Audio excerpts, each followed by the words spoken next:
Shalom saudara, di hari-hari ini ada fenomena pengobatan alternatif yang viral di media yang dilakukan oleh Ibu Ida Dayak.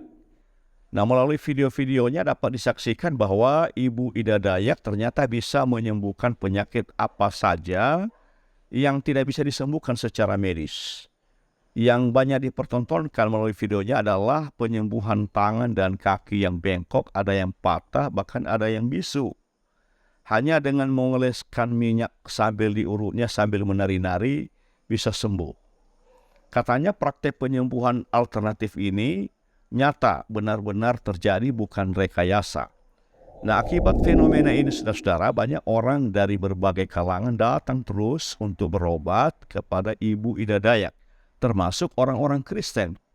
Namun di kalangan orang Kristen sendiri ada pro kontra. Ada yang mengatakan orang Kristen boleh berobat sama Ibu Ida Dayak. Itu tidak bertentangan dengan iman Kristen.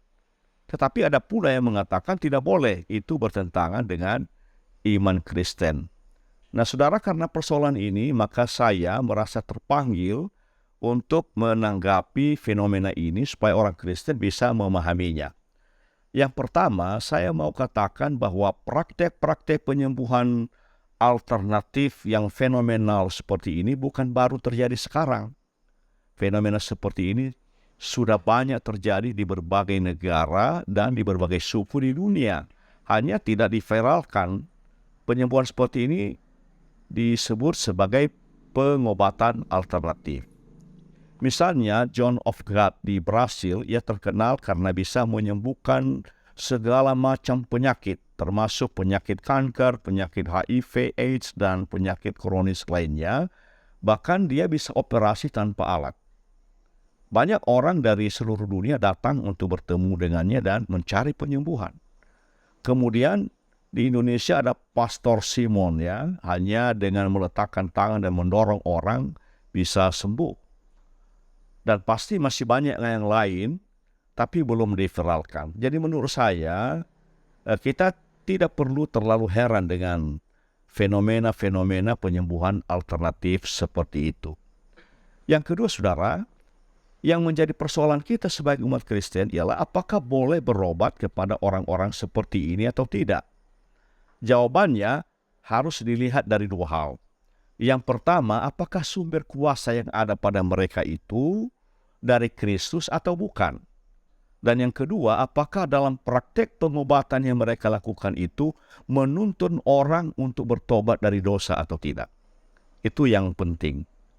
Dua hal ini yang jadi patokan, saudara, apakah kita sebagai orang Kristen boleh berobat kepada orang-orang yang bisa melakukan penyembuhan alternatif seperti itu, yang kelihatannya ajaib, ya. Kalau bukan dari Kristus, maka saudara tidak perlu menerima pengobatan alternatif dari orang-orang seperti itu. Ya, saudara akan tergiring untuk lebih meyakini kuasa alternatif daripada kuasa dari Kristus sendiri. Apalagi jika saudara tidak dituntun untuk hidup dalam pertobatan. Saudara hanya dituntun untuk sembuh dari penyakit. Itu bukan model penyembuhan alternatif Tuhan Yesus.